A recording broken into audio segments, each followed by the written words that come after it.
नारायण।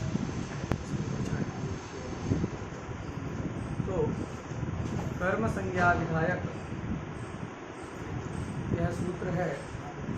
गति बुद्धि प्रत्यवसानार्थ शब्द कर्मा कर्म का नाम मणिकर्ता षडौ। इस सूत्र में देखो, गति बुद्धि प्रत्यवसानार्थ शब्द कर्मा कर्म का नाम यह है षष्ठेक वचनांत पद, षष्ठी बहुवचनांत पद यहाँ तक। ठीक है, तो गति बुद्धि प्रत्यवसानार्थ शब्द कर्मा कर्म का नाम यह षष्ठी के बहुवचन का रूप। फिर है अणिकर्ता, क्या पद है? अणिकर्ता, यह प्रथमा के एक वचन का रूप। सहा, यह भी प्रथमा के एक वचन का पद है। और नौ, यह सप्तमी के एक वचन का रूप। अनेक पदात्मक यह कर्म संज्ञा विधायक। इस सूत्र में कर्तुरीप्सित तमम कर्म, इस सूत्र के द्वारा कर्म पद की अनुवृत्ति आती है, तो इसके द्वारा कर्म संज्ञा का विधान होगा। सूत्र का अर्थ समझने से पूर्व सूत्र में विद्यमान पदों के अर्थ का हम लोग विवेचन करते हैं। सूत्र में स्थित पदों के अर्थ को जानने से पहले ये हमको समझना चाहिए कि जो पहला पद है तथा दूसरा पद है वे दोनों ही समस्त पद हैं। सूत्र में कितने पद हैं? तो 4 पद हैं। उनमें से 2 पद समस्त हैं और 2 पद व्यस्त हैं। तो समस्त पद हैं तो वहाँ क्या समास है, उसका विग्रह क्या है, इस प्रकार की जो है आकांक्षा यहाँ उत्पन्न हुई। तो यहाँ पर विचार करते हैं पहले पद में क्या समास है। तो देखो, गतिश्च बुद्धिश्च प्रत्यवसानंच इति गति बुद्धि प्रत्यवसानानि। सुना गया? यहाँ वसान तक द्वंद्व करना, प्रत्यवसान है ना। तो गतिश्च बुद्धिश्च प्रत्यवसानंच इति गति बुद्धि प्रत्यवसानानि। कौन समास हुआ? कौन सा द्वंद्व? इतरेतर योगत द्वंद्व समास यहाँ पर हुआ। फिर गति बुद्धि प्रत्यवसानानि ये जो बना है, इसका अर्थ शब्द के साथ में बहुव्रीहि समास करना है। तो गति बुद्धि प्रत्यवसानानि अर्थः येषां ते गति बुद्धि प्रत्यवसानार्थाः। बना लेंगे, गति बुद्धि प्रत्यवसानानि अर्थः येषां ते गति बुद्धि प्रत्यवसानार्थाः। तो यह कितने अंश में कितना समास हो गया? इतरेतर योग द्वंद्व गर्भित बहुव्रीहि समास।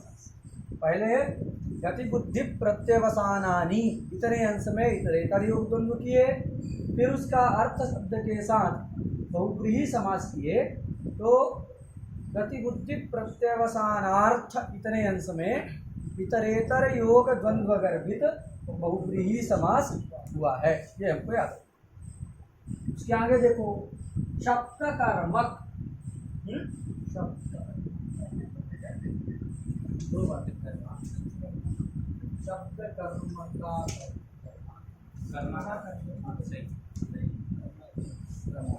देखो, तो शब्द कर्म ऐसा हो, शब्द कर्म, शब्द कर्मा कर्म एक ही शब्द कर्मा। हाँ, तो शब्द कर्म, तो शब्द कर्म येषां ते शब्द कर्माणः। ठीक है, यहाँ बहुव्रीहि करना है। शब्द कर्म येषां ते शब्द कर्माणः। आगे अविद्यमानं कर्म येषां ते अकर्माणः, नहीं अथवा अकर्मकाः। अविद्यमानं कर्म येषां ते अकर्मकाः। तो सारे शब्द बना लिए अलग अलग। पहले देखो, गतिश्च बुद्धिश्च प्रत्यवसानंच इति गति बुद्धि प्रत्यवसानानि। इसके बाद गति बुद्धि प्रत्यवसानानि अर्थः येषां ते गति बुद्धि प्रत्यवसानार्थाः, इतना एक बना लिए। इसके बाद शब्द कर्म येषां ते शब्द कर्माणः, फिर अविद्यमानं कर्म येषां ते अकर्मकाः। इसके बाद अब ये 4 पद हमारे कितने बन गए? 4 पद हमारे पास। गति बुद्धि प्रत्यवसानार्थाः, इसके बाद शब्द कर्माणः, अकर्मकाः, अच्छा 3 है। तो इन 3 पदों का फिर से क्या करेंगे हम? द्वंद्व समास करेंगे। तो कैसे द्वंद्व होगा? गति बुद्धि प्रत्यवसानार्थाश्च शब्द कर्माणश्च अकर्मकाश्च इति गति बुद्धि प्रत्यवसानार्थ शब्द कर्मा कर्मकाः तेषां गति बुद्धि प्रत्यवसानार्थ शब्द कर्मा कर्मकाणां। बना लेंगे, कोई दिक्कत?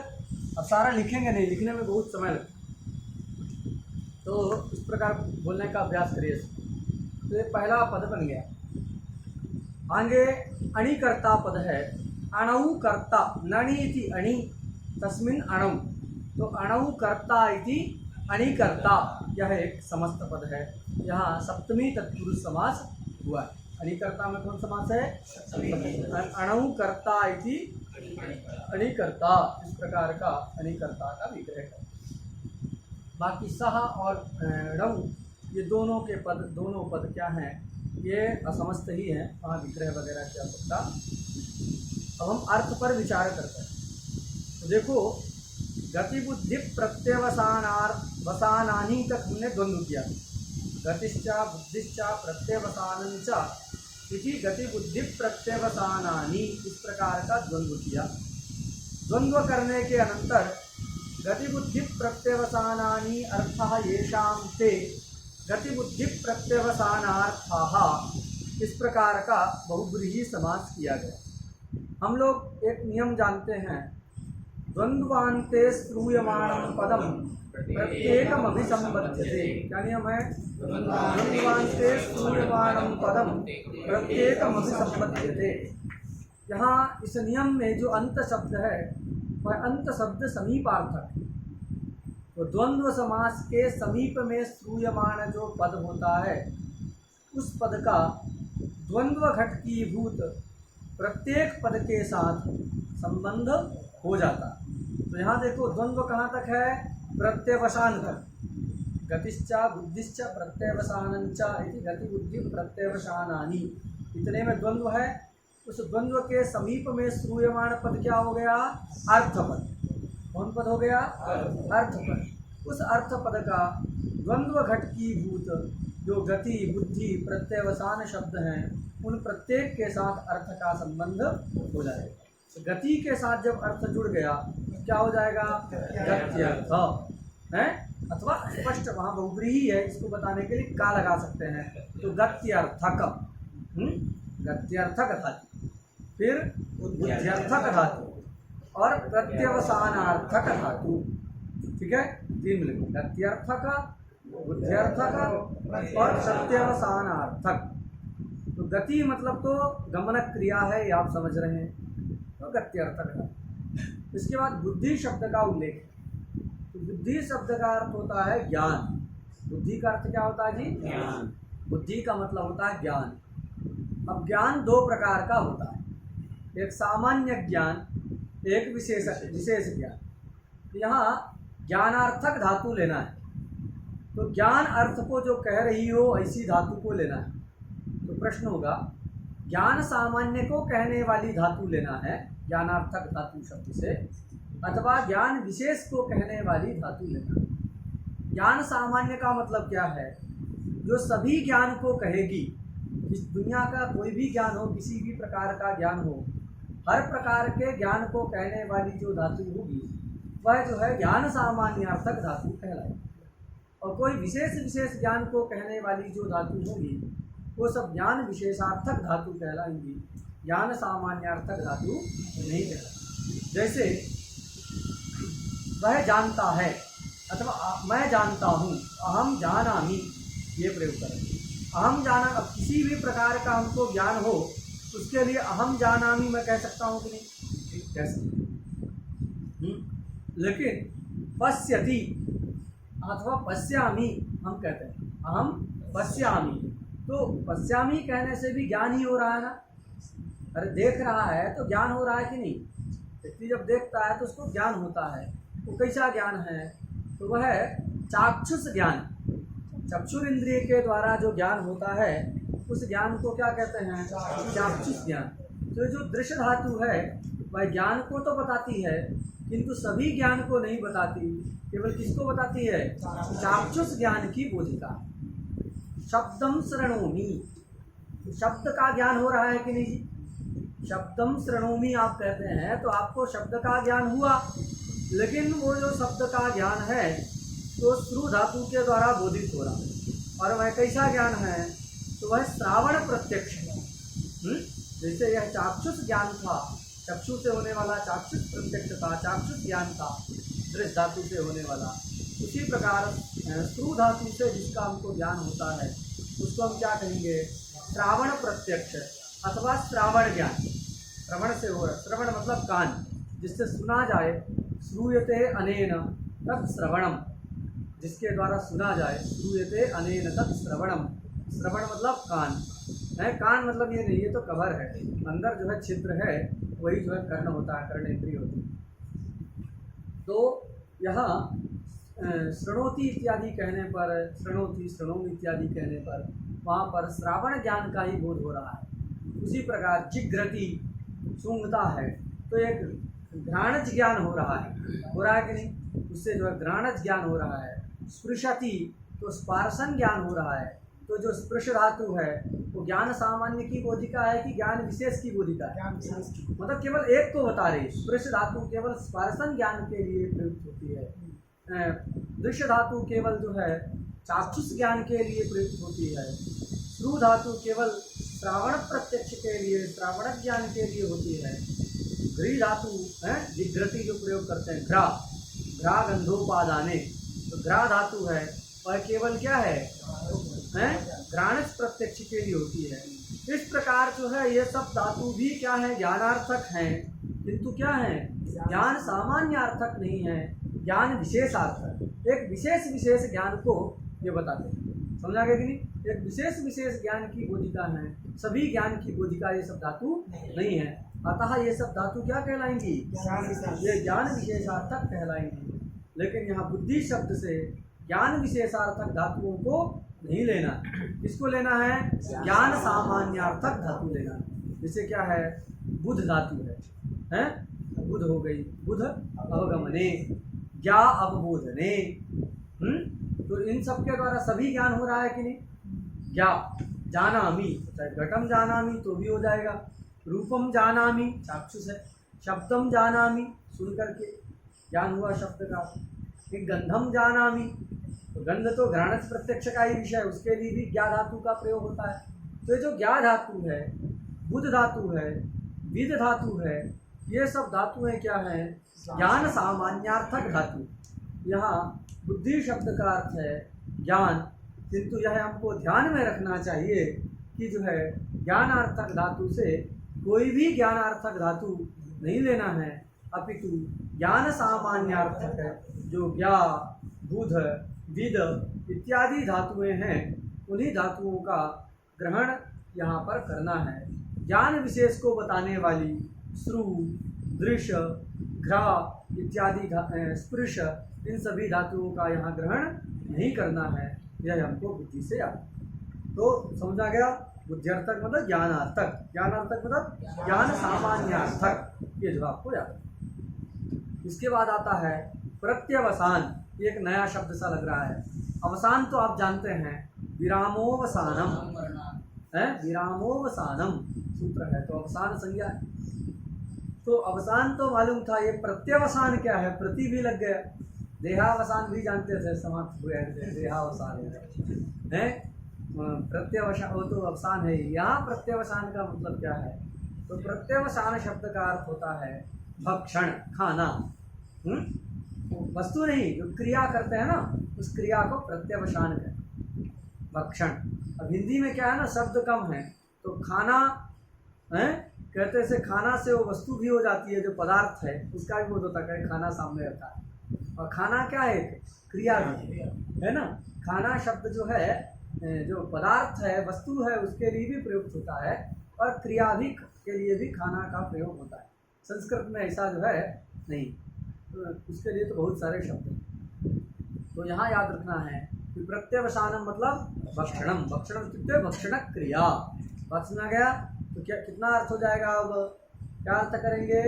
गत्यर्थकानाम धातूनाम, गत्यर्थक धातु, अभी गत्यर्थक धातु, बुद्ध्यर्थक धातु मतलब ज्ञान सामान्यार्थक धातु, और प्रत्यवसानार्थक मतलब भक्षणार्थक धातु, इतने धातुओं का ग्रहण यहाँ पर लफ्ज हुआ।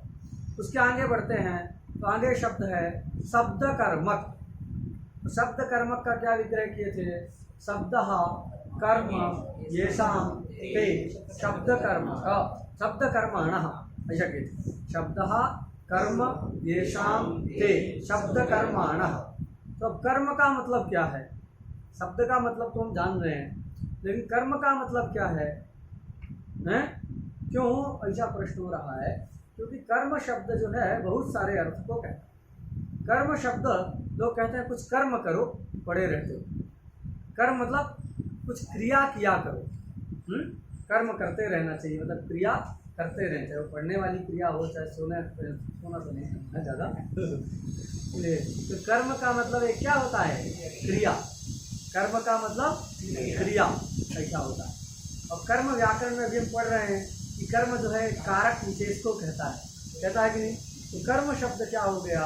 कर्म शब्द क्रिया का भी बोधक है, और कर्म शब्द कारक का भी बोधक है कि नहीं? कर्म शब्द क्रिया का भी बोधक है, और कर्म शब्द कारकत्व व्याप्य जो कारक विशेष है उसको भी कह रहा है। और दोनों प्रकार का व्याकरण शास्त्र में कर्म लिया जाता है। जैसे कर्मणि द्वितीया है, कर्मणि द्वितीया में जो कर्म है वह कर्म कैसा है? कर्म कारक रूप है, क्रिया रूप नहीं। एक सूत्र है कर्तरी कर्म व्यतिहारे। क्या सूत्र है जी? कर्तरी कर्म व्यतिहारे। इस सूत्र में जो कर्म शब्द है उस कर्म शब्द का अर्थ है क्रिया। क्या अर्थ है? उस कर्म का अर्थ है क्रिया। वहाँ क्रिया के व्यतिहार होने पर उसकी प्रवृत्ति होती है। कर्म व्यतिहार मतलब क्रिया का व्यतिहार। व्यतिहार मतलब व्यत्यय, परिवर्तन। किसी को और वो काम करना चाहिए, कोई और करना है। अन्यस्य योग्यम कार्यम अन्यः करोति है। तो अन्य का योग्य मतलब कृषक जो खेती कर रहा है उसका कार्य है खेती काटना, है कि नहीं? खेत को काटना।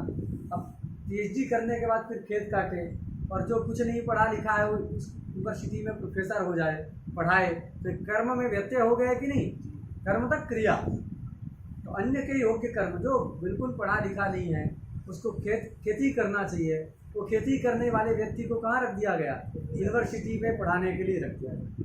और जो जिसको पीएचडी करके एकदम तैयार योग्य है उसको जो है खेत में लगा दिया गया कि तुम जो है गेहूँ काटो। तो ये क्या है?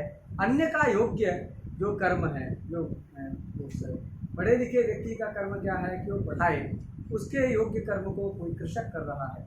कृषक योग्य जो कर्म है उसको जो कोई पढ़ा लिखा कर रहा है, तो ये कर्म में व्यत्यय हो गए कि ये कर्म मतलब क्रिया।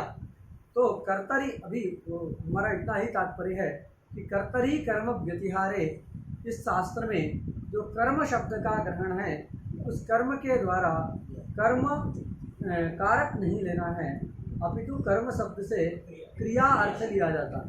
तो क्रिया का व्यतिहार वहाँ पर बोधित होता है। व्यतिहार का मतलब अन्य के योग्य कर्म अन्य करे, इसी को क्रिया व्यतिहार कहते हैं। और कर्मणि द्वितीया में कर्म शब्द के द्वारा कर्म कारक रूपी अर्थ स्वीकार किया जाता है। तो व्याकरण में दोनों प्रकार का देखते हैं कि क्वचित कर्म पदेन कर्म कारकस्य ग्रहणं भवति, क्वचित च कर्म पदेन क्रियायाः ग्रहणं भवति। अत्र जायते संदेहः यत् उभयविधस्य कर्मणः व्याकरणशास्त्रे स्वीकृतत्वात् प्रकृते शब्दकर्मक घटकः यः कर्मशब्दः स कीदृशः क्रियाबोधकः आहोस्वित कारकबोधकः। इस प्रकार का संदेह यहाँ उपस्थित होता है, क्योंकि दोनों प्रकार का दिखता है। यही दो प्रकार का दिखना ही संदेह का बीज है। बात समझ आ गई कि नहीं? तो क्या लिया जाए, तो हमको याद रखना है कि कर्म कारक में कर्म शब्द का अर्थ शब्द कर्मक, कर्म कारक है, शब्द कर्मक में जो कर्म है उस कर्म के द्वारा क्रिया अर्थ नहीं लेना है, अब तो क्या लेना है, कारक रूपी अर्थ लेना है। तो शब्द कर्म, कर्म इत्युक्ते कर्म कारकम, कर्म का मतलब कर्म कारकम, तो शब्द कर्म अर्थात कर्म कारकम येषाम ते शब्द कर्माणः, ऐसा ही अर्थ है। तो जिस क्रिया का कर्म कौन बन रहा हो, शब्द बन रहा हो, जिस क्रिया का कर्म, अभी ओदनम पचति, तो ओदनम पचति का कर्म क्या है, ओदन है। ग्रामम गच्छति का कर्म क्या है, ग्राम, शाला समूह ग्राम, तो यह जो है ग्राम कर्मक हो गई, कोई जो है उदन कर्मक है। लेकिन ऐसी क्रिया, जिस क्रिया का कर्म कौन बन रहा हो, शब्द बन रहा हो, कर्म मतलब कर्म कारक, कोई शब्द बन रहा हो, उस क्रिया को हम क्या कहेंगे, शब्द कर्मक क्रिया है। समझा गया। तो शब्द कर्मक यहाँ पर लेना है, तो शब्द जिसका कर्म कारक बन रहा है ऐसी क्रिया। तथा आगे आता है अकर्मक, अकर्मक मतलब जिसका कर्म विद्यमान नहीं है, अविद्यमानम कर्म येषाम ते अकर्मकाः। तो ऐसी धातु जिस धातु का कर्म कारक ना हो, यहाँ भी कर्म का, अकर्मक में जो कर्म है उस कर्म का मतलब भी क्या है जी, कारक, उस कर्म का मतलब भी कारक ही है। तो दोनों जगह शब्द कर्मक में जो कर्म है और जो अकर्मक में कर्म है, उन दोनों कर्म का मतलब क्या है, तो कारक ही है। ये बात समझ आ गई। अब एक आपको प्रश्न पूछना चाहिए था जो कि आपने नहीं पूछा, कि आपने ये कहा कि शब्द कर्मक का मतलब क्या है, तो शब्द कर्मक का मतलब है शब्द कर्म अर्थात कर्म कारकम येषाम ते शब्द कर्माणः, ऐसा विग्रह किया गया है।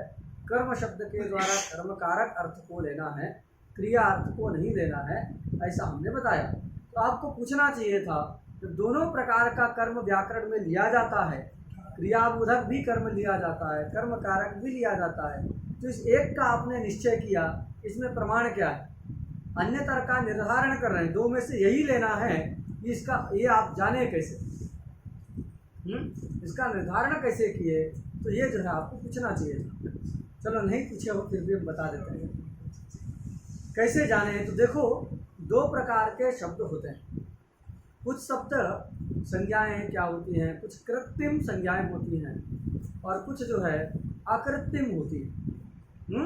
कृत्रिम, कृत्रिम मतलब क्या, बनावटी, बनावटी जो बनाई गई है, आर्टिफिशियल, क्या कहते हैं, आर्टिफिशियल।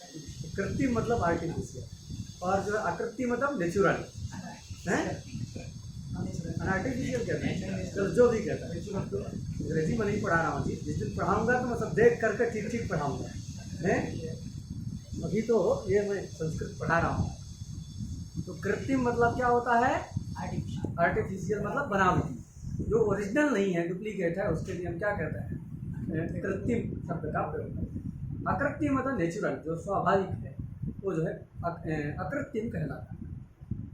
एग्जाम्पल से समझें तो कोई एक बालक है जिसका नाम है गोपाल, वो यूनिवर्सिटी में PhD करता है, पढ़ लिख रहा है, लेकिन उसका नाम क्या है, गोपाल। उसने कभी गाय नहीं देखी है, पालन के तो दूर की बात है, लेकिन उसका नाम क्या है, गोपाल। तो उस बालक का नाम जो गोपाल है वो कैसा नाम है, वह कृत्रिम संज्ञा है। और कोई ऐसा व्यक्ति है जो गांव में रहता है, गाय का, उसका नाम जो है राम श्याम कुछ अलग होगा, लेकिन वो गाय का पालन करता है, तो उसको भी गोपाल कहा जा सकता है कि नहीं, गोपाल कहेंगे। तो जो गाह पालयति इति गोपाल, अरे एक का नहीं पालन करता है, बहुत सारी है ना, इसलिए गाह, गाम तो एक वचन हो गया, इसलिए हम गाह बोल रहे हैं, गा ही बनता है उसमें। तो गाह पालयति इति गोपाल, तो गायों का पालन करता है वह गोपाल कहलाता है। तो ये गोपालक जो आहिर, क्या कहते हैं, अहीर है, उसके लिए जो है जो गोपाल शब्द का प्रयोग होगा वो कैसा है, वह नेचुरल है कि नहीं, वह कैसा है, वह अकृत्रिम है, वह क्या है, अकृत्रिम। तो गाय का वस्तुतः जो पालन करता है, जिसमें गोपालन कर्तृत्व है, उस गोपालन कर्तृत्व जिस व्यक्ति में है उसकी अगर गोपाल संज्ञा हो तो कैसी संज्ञा कहलाएगी? अकृत्रिम संज्ञा कहलाएगी। बात समझ में गया? और जो व्यक्ति है जिसने कभी गाय पालन नहीं किया, हो सकता है गाय को देखा भी ना हो, ऐसा व्यक्ति का नाम अगर गोपाल है तो कैसी संज्ञा कहलाएगी? गोपाल उसकी संज्ञा है, नाम मतलब संज्ञा, तो कैसी संज्ञा है? कृत्रिम संज्ञा है। दोनों अगर उपलब्ध हो तो किसका ग्रहण करना चाहिए? अगर गोपाल बोला जाए तो फटती झटती आपको किस अर्थ का बोध होगा? होगा? हमको तो नहीं पता। पहले जो नाम अभी तो हमने बता दिया, बहुत सारे लोगों को मालूम भी नहीं रहा होगा कि गोपाल का मतलब गाह पालयति इति गोपाला है। मालूम था? नहीं मालूम था। गोपाल कहने से जो है व्यक्ति का बोध जो है पहले होता है कि नहीं? गोपाल कहने से जिसकी संज्ञा है गोपाल, उसका झटती बोध होता है, और जो वस्तुतः गाय का पालन करता है उसका बाद में बोध होता है, थोड़ा समय लगता है। क्यों समय लगता है? पहले वो उसका विग्रह करेगा, फिर जानेगा गाह पालयति इति गोपालः। इस प्रकार का व्युत्पत्ति के द्वारा वह अर्थ लब्ध होता है। व्युत्पत्ति लब्ध है तो व्युत्पत्ति का अनुसंधान करने में थोड़ा विलंब लगता है, समय लगता है, और जिस व्यक्ति का नाम है उसका बोध कराने के लिए तो झटती हो जाता है। तो क्या है, दोनों उपस्थित हो तो पहले किसका क्या उपस्थिति होती है जी? दो प्रकार की संज्ञा है। हमने बताया कि किसी की गोपाल यह कृत्रिम संज्ञा है, गाय पालन नहीं करता फिर भी गोपाल संज्ञा है, तो गोपाल यह कृत्रिम संज्ञा है। किसी व्यक्ति की गोपाल क्या है? कृत्रिम संज्ञा नहीं, अकृत्रिम संज्ञा है, अनवर्थ संज्ञा है। अब गोपाल कहने से, गोपालम आनय ऐसा कहने से, आपकी कक्षा में कोई गोपाल पढ़ता है और गुरु जी कहें गोपालम आनय, उसको ले आओ बुला करके, तो किस व्यक्ति को लाओगे आप? उन्होंने विश्लेषण नहीं किया किसको लाना है, बस कहा गोपाल को बुला लाओ। किसको लाओगे? उस जो कृत्रिम संज्ञक है, कृत्रिम जिसकी संज्ञा है गोपाल, उसको ही लाएंगे, क्योंकि उसकी पहले उपस्थिति हो जाए, और उसके लिए तो व्युत्पत्ति का विचार करना होता है, तो विलंबेन उपस्थिति हो। इस प्रकार जब शास्त्र में कार्य करना होता है तो जो है किसमें कार्य करना ज़्यादा उचित है? कृत्रिम में कि अकृत्रिम में? तो कृत्रिम में कार्य करना ज़्यादा उचित है। एक नियम है, कृत्रिमा कृत्रिमयोः कृत्रिमे कार्य संप्रत्यय। क्या नियम है? कृत्रिमा कृत्रिमयोः कृत्रिमे कार्य संप्रत्यय। इसको जो है याद कर लीजिएगा। क्या है?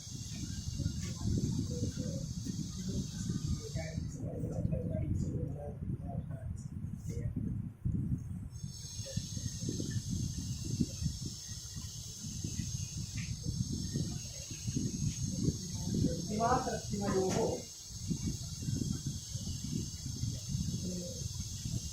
कृत्रिमे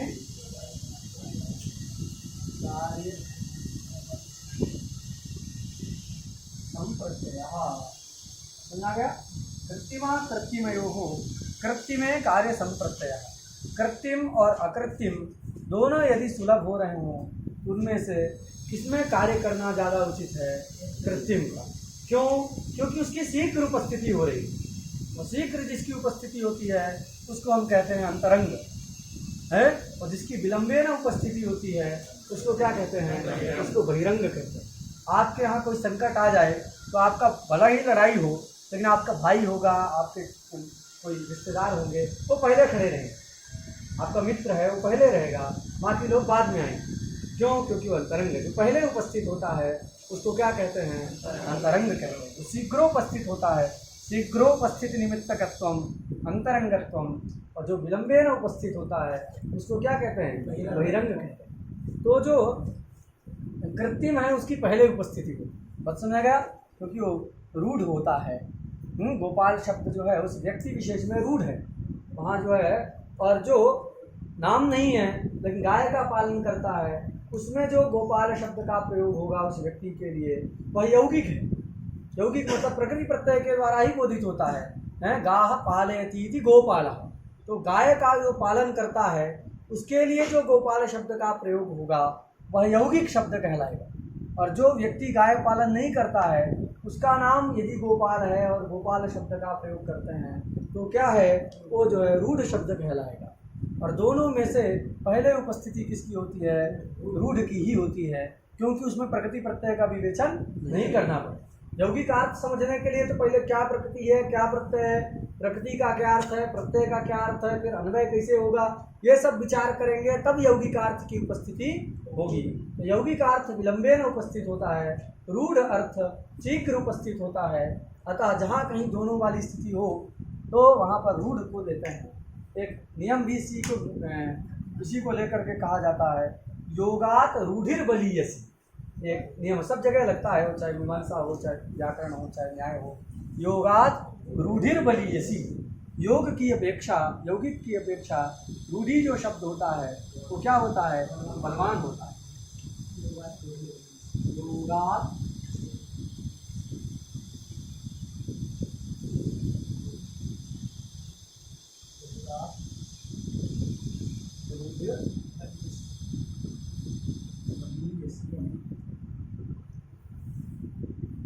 योगात रूढ़िर बलीयसी है, योगात रूढ़िर बलीयसी, योग की अपेक्षा रूढ़ि क्या होती है, बलवान होता है। योगात रूढ़िर बलीयसी, तो ये जो है लोग कहते हैं योगात रूढ़िर बलीयसी, इसका मूल क्या है, तो मूल याद रखना है कि यौगिक अर्थ जो पहले उपस्थित हो जाता है, यौगिक अर्थ विलंबेन उपस्थित होता है, क्योंकि यौगिकार्थ के ज्ञान के लिए पहले हमको प्रकृति प्रत्यय का ज्ञान करना होता है, फिर प्रकृति के द्वारा, प्रत्यय के द्वारा जब अर्थ उपस्थित होगा तब उस शब्द के द्वारा यौगिकार्थ का हमको ज्ञान होगा।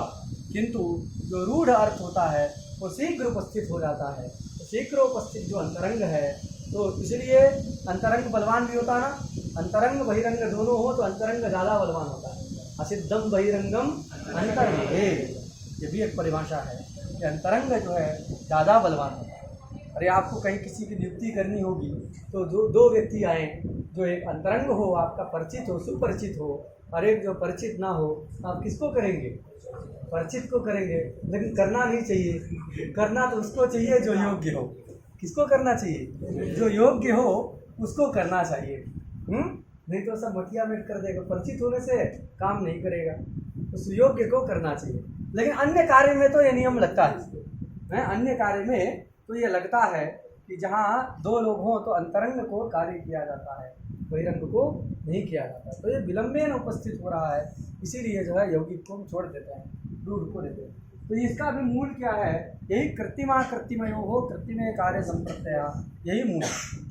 क्योंकि जो कृत्रिम है उसकी शीघ्र उपस्थिति हो जाती है। जैसे गोपाल शब्द उस व्यक्ति विशेष के लिए कृत्रिम है, वो गाय पालन नहीं करता, कृत्रिम है, और जो गाय का पालन करता है उसके लिए गोपाल शब्द का प्रयोग करेंगे तो क्या होगा, अकृत्रिम होगा। अगर दोनों संभव हो, दोनों उपस्थित हों, तो कृत्रिम और अकृत्रिम दोनों के मध्य में जो कृत्रिम होगा उसी में कार्य करना उचित है। समझा गया, कार्य संप्रत्यय मतलब कार्य करना क्या है, उचित है। क्यों उचित है, क्योंकि उसकी शीघ्रोपस्थिति है, बात समझा गया। और जो अकृत्रिम है उसकी विलंबेन उपस्थिति है। तो यहाँ पर दो है, एक कर्म कारक है और एक कर्म क्रिया है। तो कौन सा लिया जाए, कर्म से क्रिया लिया जाए कि कारक लिया जाए। तो कारक जो अर्थ है वह रूढ़ है, वो रूढ़ है। व्याकरण में किस अर्थ में कारक शब्द का प्रयोग करना है, फलाश्रय के लिए करना है सामान्यतया, तो जो है वो क्या है, रूढ़ है उस अर्थ। और क्रिया आपको जो कहने वाला कर्म शब्द है वह यौगिक शब्द है, बस में आ गया। क्रिया का वाचक जो कर्म शब्द है वह कैसा है, वह अकृत्रिम है। और जो कर्म को कहने वाला कर्म शब्द है, मतलब कर्म कारक को कहने वाला कर्म शब्द है, वह क्या है, कृत्रिम है। दोनों में से किसका ग्रहण करना चाहिए, तो कृत्रिमा कृत्रिमयो हो, कृत्रिमे कार्य संप्रत्यय, इस नियम के अनुसार जो कृत्रिम है कर्म कारक उसका ग्रहण करना ही उचित। बस में आ गया।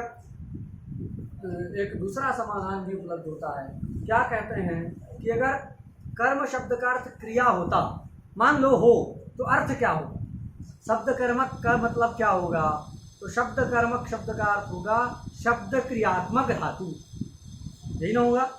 अगर कर्म का मतलब कर्म कारक न ले, सिद्धांत तो है कर्म कारक लेना है, तो कर्म कारक लेते हैं तो शब्द है कर्म कारक जिसका, ऐसी धातु को शब्द कर्मक शब्द से ली जाती है।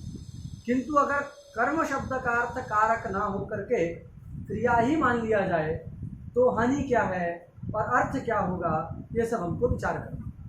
तो देखो पहले अर्थ क्या होगा ये जानते हैं। तो अगर कर्म का मतलब क्रिया हो तो शब्द कर्मक का मतलब क्या होगा? शब्द है क्रिया जिसकी, तो मतलब शब्द क्रियात्मक धातु, शब्द क्रियात्मक धातु। तो जिस धातु का शब्द क्रिया जिसके द्वारा बोधित होती है, शब्द क्रियात्मक धातु का ही ग्रहण। तो ऐसा करने के लिए कर्म रखने की जरूरत नहीं, यह अर्थ करेंगे। अगर कर्म का मतलब क्रिया करते हैं तो शब्द क्रियात्मक धातु, ये अर्थ निकलेगा। यह अर्थ करने के लिए कर्म रखने की वस्तुतः जरूरत नहीं। क्यों नहीं है जरूरत? तो कहे क्या करिए, ये जो शब्द, ये अर्थ दिख रहा है ना, ये अर्थ है, अर्थ को यहाँ लगा दें, अर्थ को शब्द के बाद लगा देंगे तो क्या बन जाएगा?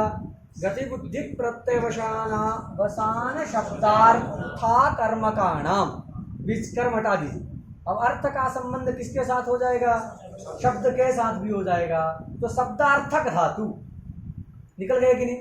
शब्द क्रियात्मक धातु कहने से जो तात्पर्य आता है वही जो है शब्दार्थक धातु कहने से भी लब्ध हो जा रहा है। उसके लिए कर्मक ग्रहण की आवश्यकता है? नहीं है।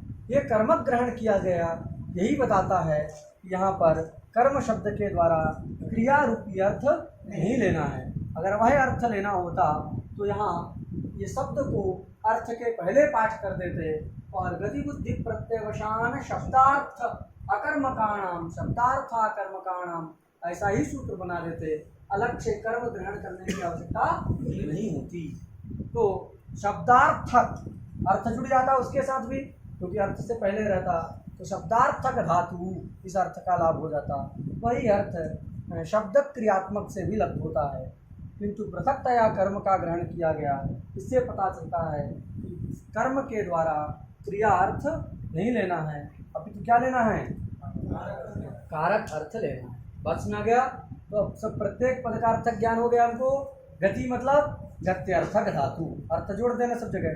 तो गत्यर्थक धातु, फिर ज्ञान सामान्यार्थक धातु, शिक्षणार्थक धातु, शब्द कर्मक धातु मतलब शब्द है कर्म कारक जिसका, ऐसी धातु, तथा अकर्मक धातु। इतने सारे धातुओं का उल्लेख इसमें किया गया है।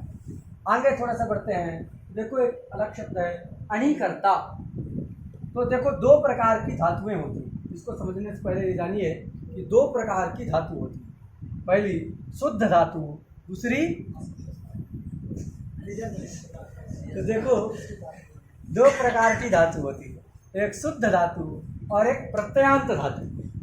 जब प्रत्यय लग जाता है उसको हम प्रत्ययांत धातु कहते हैं। कोई प्रत्यय नहीं हुआ उस धातु में तो उसको हम क्या कहते हैं? शुद्ध धातु कहते हैं, अप्रत्ययांत धातु कहते हैं। शुद्ध धातु जो गण में पठित है, भूसत्तायाम, एध वृद्धौ, स्पर्ध संघर्षे, ऐसी जो धातु पाठ में पठित हैं तो सभी धातु शुद्ध धातु कहलाते हैं। उन सभी शुद्ध धातु की धातु संज्ञा करने वाला सूत्र कौन सा है? भूवादयो धातवः। और जब इन्हीं धातुओं से कोई प्रत्यय हो जाता है, प्रत्यय कर दिए, जैसे कहीं ऋच प्रत्यय कर दिए तो भू था, ऋच कर देते हैं तो भावी बन जाता है। पठ धातु है, ऋच कर दिए, ऋच में अनुबंध लोप होकर ई बचेगा, पठ ई। अब ये उपधा को वृद्धि हो जाएगी अतुपधाया के द्वारा, तो पाठी। तो इस प्रकार की ये जो धातु बन रही है ऋच प्रत्यांत धातु, सन प्रत्यय करता है तो सन के बाद भी धातु संज्ञा हो जाती है। सनंत धातु, यगंत धातु, ये सभी जो धातु होते हैं वो सब प्रत्यांत धातु कहलाते हैं। और प्रत्यांत धातुओं की धातु संज्ञा किससे होती है? सनाद्यंता धातवः। तो दो सूत्र हैं धातु संज्ञा करने वाले, भूवादयो धातवः तथा सनाद्यंता धातवः। तो भूवादयो धातवः से शुद्ध धातुओं की धातु संज्ञा होती है, सनाद्यंता धातवः के द्वारा प्रत्यांत धातु की धातु संज्ञा होती है। बात में आ गया? तो यहाँ अणि लिखा है, अणुकर्ता इति अणिकर्ता।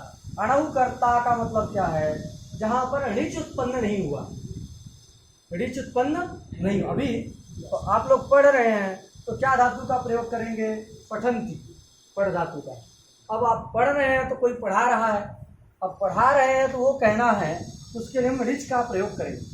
पढ़ने के लिए कोई प्रेरित कर रहा, आप लोग पढ़ रहे हैं सब, तो आपके माता पिता प्रेरित कर रहे हैं कि नहीं, बेटा पढ़ो है, तो प्रेरित कर रहे हैं तो आपको पढ़ा रहे हैं। तो उसके लिए क्या है? ऋच प्रत्यय होता है। तो कोई प्रेरित करता है तो प्रेरण अर्थ में जो ऋच हो जाता है। सूत्र है हेतुमतीचा। क्या सूत्र है? हेतुमतीचा। हेतुमतीचा के द्वारा ऋच प्रत्यय हो जाता है तो ऋजंत धातु। यहाँ अणि का अर्थ क्या है? अणुकर्ता इति अणिकर्ता करना है।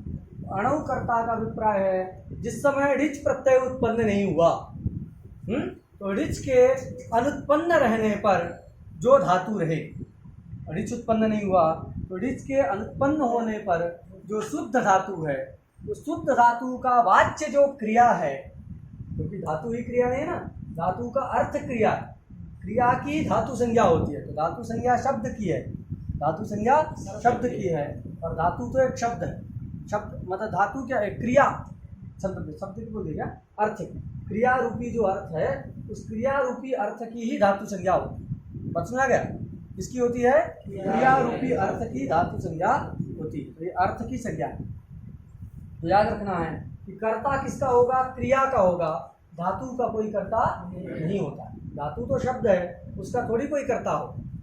कर्ता कर्म इत्यादि जो होते हैं वो सब क्रिया के होते हैं, किसी जो है धातु के नहीं होते। हम लोग झटती कहते थे पट धातु का ही करता है, धातु का नहीं। उसका अभिप्राय क्या रहता है? पट धातु वाच्य जो क्रिया उसका करता है, उसका कर्म है, ऐसा ये अभिप्राय रहता है। यहाँ पर भी क्या करना है कि ऋच के उत्पत्ति से पहले, अणि है ना, तो ऋच जहाँ उत्पन्न नहीं हुआ है, तो ऋच के उत्पत्ति से पहले जो शुद्ध धातु, उस शुद्ध धातु का वाच्य जो क्रिया, शुद्ध धातु वाच्य क्रिया का जो कर्ता है, वह कर्ता अगर ऋच प्रत्यय हो गया तो ऋजंत धातु उपस्थाप्य क्रिया का कर्म बन जाता। बात सुना गया? क्या बताए हम कि ऋच प्रत्यय के उत्पत्ति से पहले जो शुद्ध धातु है, उस शुद्ध धातु का वाच्य जो क्रिया, शुद्ध धातु वाच्या जो क्रिया, उस क्रिया का जो कर्ता, वह कर्ता कर्म संज्ञक हो जाता है। कब? यदि ऋच प्रत्यय आ जाएगा तो ऋजंत मतलब ऋच प्रत्ययांत जो धातु, उस ऋच प्रत्ययांत धातु की वाच्या जो क्रिया, उस क्रिया के प्रति वह पहले वाला कर्ता क्या हो जाएगा? कर्म संज्ञक हो जाएगा। समझ आ गया कि नहीं? नहीं आया? नहीं आया जी? अरे भैया दो उदाहरण से समझो। देवदत्तः ग्रामं गच्छति, देवदत्तः ग्रामं गच्छति। तो यहाँ गच्छति ये प्रयोग हुआ है, इसमें कोई ऋच प्रत्यय हुआ है? नहीं हुआ। गमयति में ऋच होता, पठति में ऋच नहीं है। पठति हम उदाहरण के लिए लेते हैं। तो देवदत्तः पठति, तो देवदत्तः पठति कहते हैं, तो पठति में जो है ऋच प्रत्यय हुआ है, तो ऋच की उत्पत्ति यहाँ नहीं हुई। तो ऋच के उत्पत्ति से पहले यह शुद्ध धातु यहाँ है कि नहीं है? पठति में शुद्ध धातु है। उस शुद्ध धातु की वाच्य जो क्या है? पठनक क्रिया है। तो देवदत्तः पठति कह रहे हैं, तो यहाँ पठति जो ये पद है वहाँ पर ऋच प्रत्यय नहीं हुआ। तो ये जो पठति में जो पट धातु दिख रही है वो कैसी है? ऋच उत्पत्ति से पहले शुद्ध धातु। उस शुद्ध धातु के द्वारा वाच्य जो पठनक क्रिया, उसका अर्थ क्या है? पठनक क्रिया। तो शुद्ध धातु की वाच्या जो पठनक क्रिया है, उस पठनक क्रिया का कर्ता कौन है? देवदत्ता। करता है कि नहीं? अभी देवदत्तः पठति तम पाठयति गुरु, देवदत्तः पठति तम पाठयति गुरु। अब पाठयति कह रहे हैं, तो पाठयति यहाँ पर ऋच हो गया कि नहीं? ऋच हो गया। तो ये जो है ऋजंत धातु हो गई। ऋजंत धातु वाच्य जो क्रिया, कौन क्रिया? पाठनक क्रिया। उस पाठनक क्रिया के प्रति पहला वाला जो कर्ता था देवदत्त, वो क्या हो गया? कर्म हो गया। अभी इसका पाठयति का कर्ता कौन है? गुरु। ऋजंत जो धातु है, ऋच प्रत्यांत जो धातु है, पाठयति में पाठी धातु है, ऋजंत धातु। उस ऋजंत धातु का वाच्य जो क्रिया, पाठनक क्रिया, उस पाठनक क्रिया के प्रति कर्ता कौन है? गुरु। बात सुना गया? पाठयति का कर्ता है गुरु। और जो पहले कर्ता था शुद्ध धातु वाच्य क्रिया का जो कर्ता था देवदत्त, वह देवदत्त इस पाठनक क्रिया के प्रति क्या हो जाएगा? कर्म हो जाएगा। तम पाठयति कह रहे हैं ना जी, देवदत्तः पठति तम पाठयति गुरु, ऐसा करते हैं। तो देवदत्तः पठति यहाँ पर शुद्ध पठ धातु है ऋच उत्पत्ति से पहले। ऋजुत्पत्ति से पहले वाली यहाँ शुद्ध पठ धातु है। पठती में उस पठ धातु का वाच्य जो पठनक क्रिया है, उस पठनक क्रिया का कर्ता कौन हो रहा है? देवदत्त हो रहा है। और वही देवदत्त क्या होगा? जब ऋच प्रत्यय उत्पन्न हो जाता है तो ऋतावस्था हो गई कहाँ? पाठयति में। उस पाठयति का वाच्य जो क्रिया है पाठनक क्रिया, उस पाठनक क्रिया के प्रति वह क्या हो जाएगा? कर्म हो जाएगा। बात समझ आ गई कि नहीं? अभी नहीं आया ठीक से? अभी आया समझ में? इस प्रकार हमको याद रखना है। देखो अणिकर्ता, इसको अभी समझो। अणिकर्ता, अणि मतलब अणिकर्ता का विग्रह क्या किए हैं? अणुकर्ता इति अणिकर्ता। अणुकर्ता का अभिप्राय क्या है? ऋजुत्पत्ति से पहले शुद्ध धातु वाच्य क्रिया का कर्ता। अणिकर्ता का क्या अर्थ है? ऋजुत्पत्ति से पहले शुद्ध धातु वाच्य क्रिया का कर्ता। हिंदी नहीं कहना है तो क्रिया निरूपित कर्ता। ठीक है, का नहीं लगाना है तो क्रिया निरूपित कर्ता ऐसा के। तो अणिकर्ता का क्या अर्थ है? ऋजुत्पत्ते प्राक शुद्ध धातु वाच्य क्रिया निरूपित कर्ता। मत समझ आ गया? शुद्ध धातु मतलब ऋजुत्पत्ते प्राक यह शुद्ध धातु तस्य धातोः वाच्या या क्रिया तादृश क्रिया निरूपितः यह कर्ता। वही कर्ता ही अणिकर्ता के द्वारा लेना है। ऐसा जो करता है एतादृशा यह कर्ता सकर्ता, वह कर्ता ऋतावस्था का वह कर्ता क्या हो जाता है? अणु कर्म, कर्म की निवृत्ति आई है ना। अणु मतलब ऋतावस्थायाम। ऋतावस्थायाम का क्या तात्पर्य? ऋतावस्थायाम का क्या अभिप्राय है? तो ऋजुत्पत्ति के अनंतर जो ऋंत क्रिया है, ऋंत धातु है, उस ऋजंत धातु वाच्य क्रिया के प्रति वह क्या हो जाएगा? कर्म हो जाएगा। यही जो है इसका तात्पर्य है। इतना समझा गया?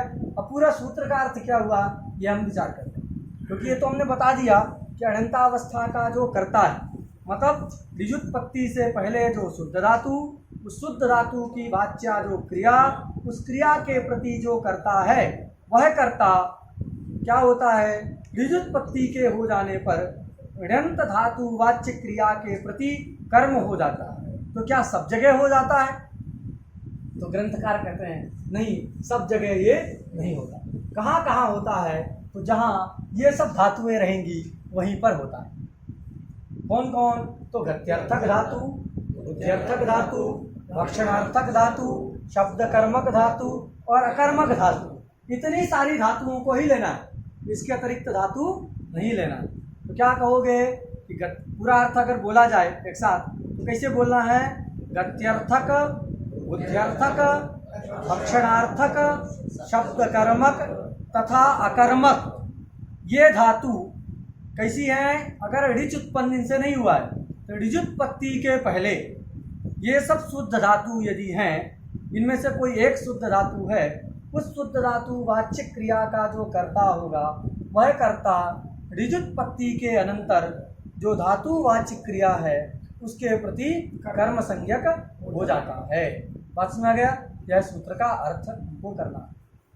क्लियर हो गया कि नहीं हुआ? अभी भी किसी को नहीं आया?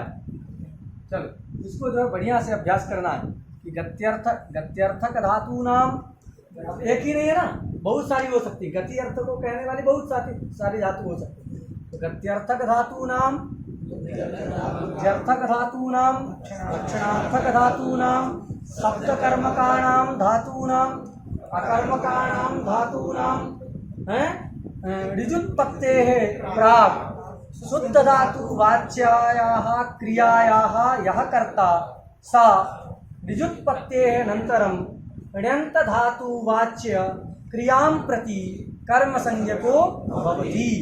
यह सूत्र का अर्थ हुआ। कोई दिक्कत?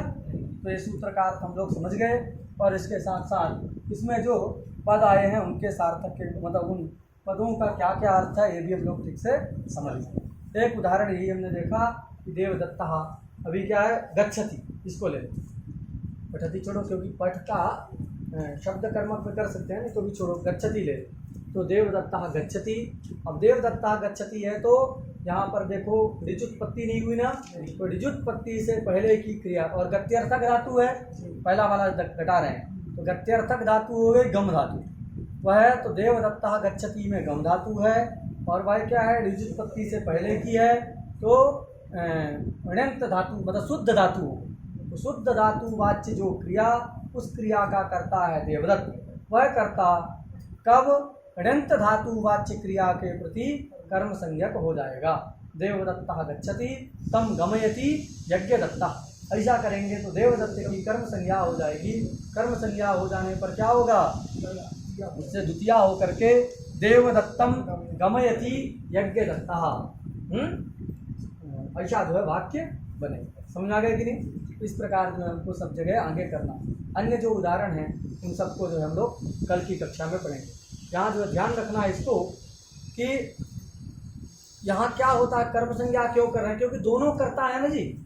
जो बाद में प्रेरित कर रहा है उसको कहते हैं प्रयोजक करता। दो प्रकार का कर्ता यहाँ मिलेगा, देवदत्ता गच्छति तम गमयति यज्ञदत्ता। तो यज्ञदत्त भी करता है और देवदत्त भी करता है। देवदत्त कैसा करता है, तो देवदत्त जो है प्रयोज्य करता है, और यज्ञदत्त क्या है प्रयोजक करता है। वह प्रेरित कर रहा है और यह उससे प्रेरित होके जा रहा है। तो एक प्रयोजक करता है और एक प्रयोज्य करता है। जो प्रयोजक करता है वो किसका, उसमें क्या रहेगा, दूसरा वाला व्यापार, मतलब ऋच प्रत्यय के द्वारा जो व्यापार का बोध होता है।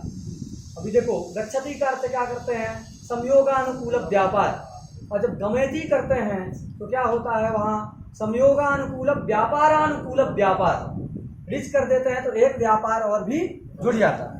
तो उत्तर देश संयोगानुकूल व्यापारानुकूल व्यापार, यह जो व्यापार है दूसरा वाला व्यापार, वो किस में रहेगा, प्रयोजक में रहेगा।